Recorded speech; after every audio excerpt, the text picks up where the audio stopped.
A Associação Tocando em Frente tem o canal do Clube do Livro. Aqui você encontrará diversos títulos com acesso gratuito. Inscreva-se já e compartilhe. Seja bem-vindo e boa leitura!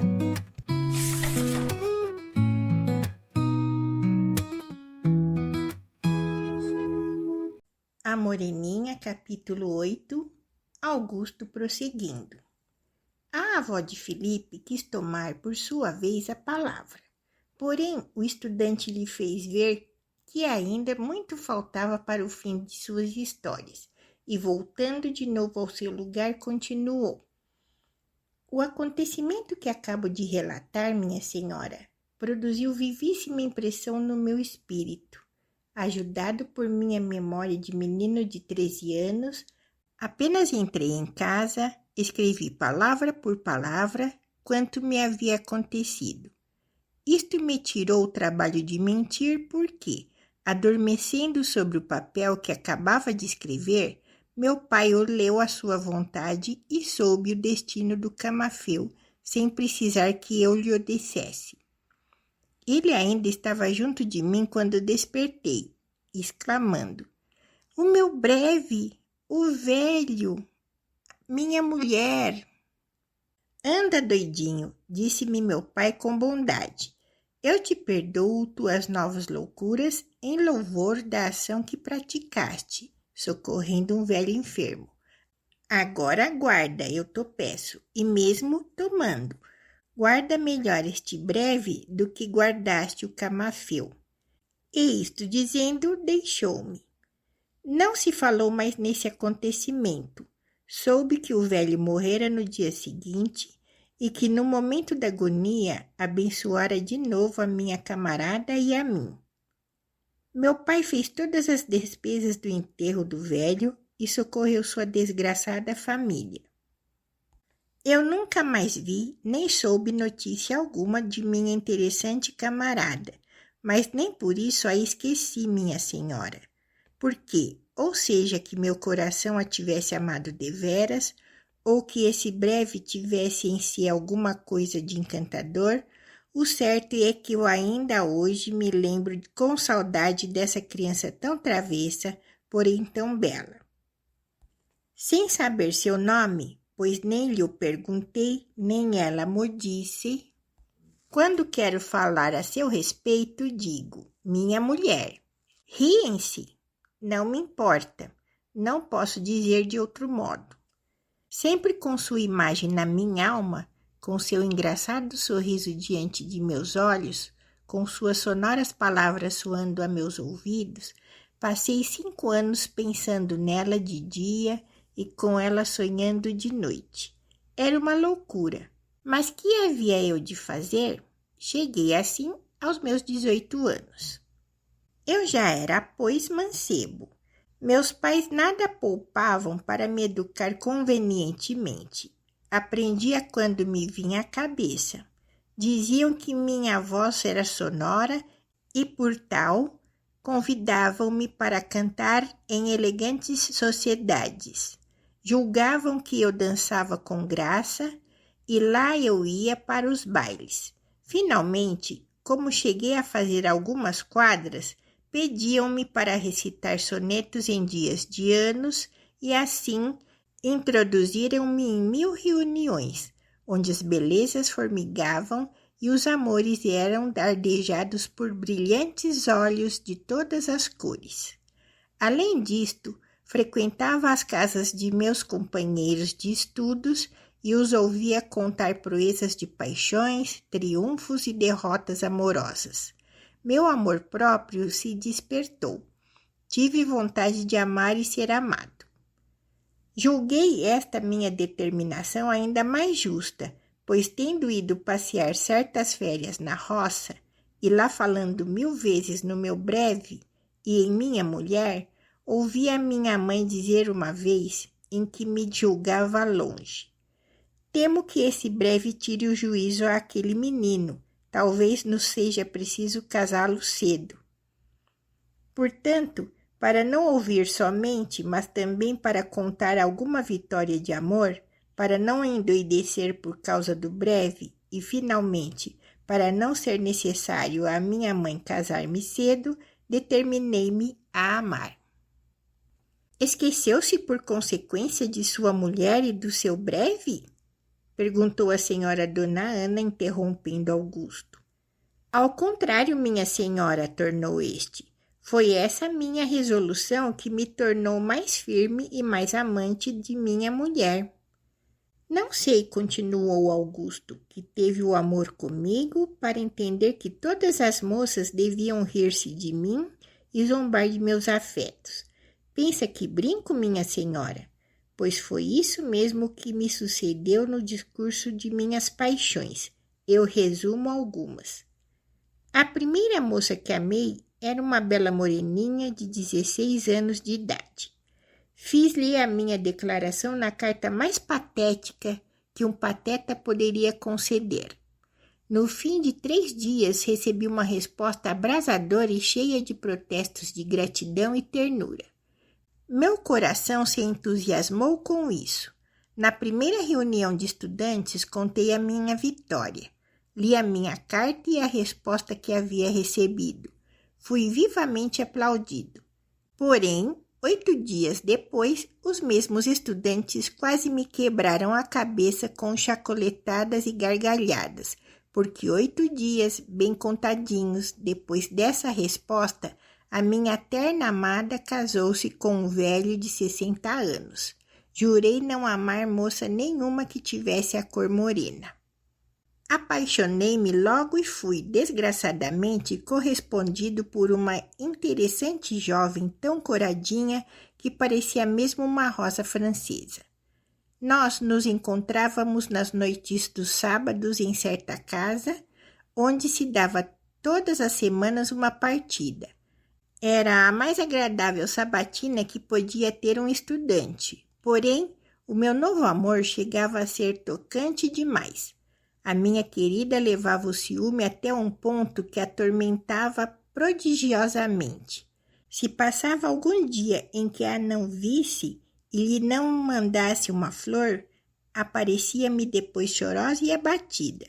Se na tal partida eu me atrevia a dançar com alguma outra moça bonita, era contar com um desmaio certo. E desmaio de que não acordava sem que eu mesmo lhe chegasse ao nariz o seu vidrinho de essência de rosas, e tudo mais por esse teor e forma. Este amor já estava um pouco velho, certamente tinha 3 meses de idade. Um sábado, mandei-lhe prevenir que faltaria a partida, mas, tendo terminado cedo meus trabalhos, não pude resistir ao desejo de vê-la e fui à reunião. Eram 11 horas da noite, quando entrei na sala. Procurei-a com os olhos e certo moço com quem me dava, que me entendeu, apontou para um cabide vizinho. Voei para ele. Ela estava sentada junto com o mancebo e com as costas voltadas para a porta. Tomavam sorvetes. Cheguei-me de manso. Conversavam os dois, sem vergonha nenhuma, em seus amores. Fiquei espantado e tanto mais que, pelo que ouvi, eles já se correspondiam há muito tempo. Mas o meu espanto se tornou em fúria quando ouvi o Machacás falar no meu nome, fingindo-se zeloso e receber em respostas as seguintes palavras. O Augustinho? Lamente-o antes, coitado. É um pobre menino com quem me divirto nas horas vagas. Soltei um surdo gemido. A traidora olhou para mim e, voltando-se depois para o seu querido, disse com o maior sangue frio: Ora, aí tem! Perdi por sua causa este divertimento. Jurei não amar moça nenhuma de cor rosada. Sem emendar-me, ainda tornei-me cego amante de uma jovem pálida e, como das outras vezes, fui correspondido com ardor. Mas deste tive eu provas de afeto muito sérias. Antes de ver-me, ela amava um primo e até escrevia-lhe a miúdo. Eu exigi que a minha terceira amada continuasse a receber cartas dele e que as respondesse.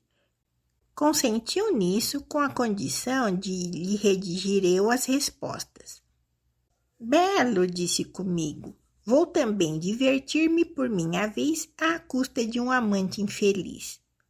E o negócio ficou assentado. Infelizmente, eu não conhecia o primo da minha amada, mas essa era a infidelidade mais tolerável possível. Um dia tratamos de encontrar-nos em certa igreja, onde tinha de haver esplêndida festa. Cheguei cedo, mas logo depois da minha chegada, rebentou uma tempestade e choveu prodigiosamente. Pouco durou o mau tempo, porém as ruas deveriam ter ficado alagadas e a bela esperada não podia vir. Apesar disso, eu olhava a todos os momentos para a porta e, coisa notável, sempre encontrava os olhos de um outro moço que se dirigiam também para lá. Acabada a festa, ambos nos aproximamos. Nós devemos ser amigos, disse ele. Eu penso do mesmo modo, respondi, e apertamos as mãos. Sou capaz de jurar que adivinho a razão por que o senhor olhava tanto para aquela porta, continuou ele. Eu também. Convenho, esperávamos ambos as nossas amadas e a chuva mangou conosco. Exatamente, mas nós vamos, sem dúvida, vingar-nos, indo agora vê-las à janela. Eu queria propor a mesma vingança. Bravo, iremos juntos. Onde mora a sua? Na rua de... Ainda melhor, a minha é na mesma rua. Saímos da igreja, abraçamo-nos e fomos. A minha amada morava perto, e eu a avistei debruçada na janela, talvez me esperando, pois olhava para o lado de onde eu vinha. Abri a boca para dizer ao meu novo amigo, é aquela, quando ele me pronunciou com indizível prazer, é aquela. Julgue, minha senhora, da minha exasperação, pela terceira vez eu era a boneca de uma menina. Não sei por que ainda tive ânimo de tirar o meu chapéu à tal pálida, que ao menos dessa vez se fez cor-de-rosa, talvez por ver-me de braço com o meu novo amigo.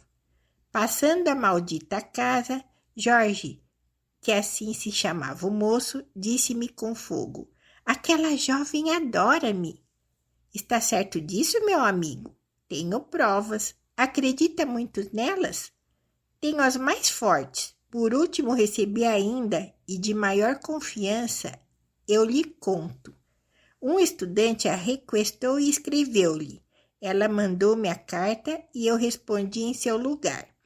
A correspondência tem continuado por minha vontade e sou eu quem sempre faço a norma das cartas que ela deve escrever. Achará isso imprudência e eu acho um belo divertimento. Sim, um belo divertimento. Mas que é isso? Está tão pálido? Não é coisa de cuidado. Ora, o estudante é, por certo, um famoso pateta. Não é bom ir tão longe. Não tem dúvida, é tolo rematado. Fala-me a verdade, eu acho aquela moça com cara de ser sua prima. Quem lhe disse?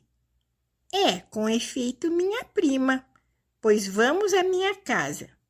E a sua amada? Não me fale mais nela. Apenas chegamos à minha casa, abri a minha gaveta e, tirando dela todas as cartas que Jorge havia escrito à sua prima e que ela me tinha mandado, assim como as normas que eu redigira para as que deveriam ser enviadas ao meu amigo, acrescentei. Concordemos ambos que, se o estudante foi um famoso pateta e um tolo rematado, não o foi menos o primo daquela senhora a quem cortejamos na rua de... Jorge devorou todas as cartas e normas que lhe dei. Depois desatou a rir e, abraçando-me, exclamou.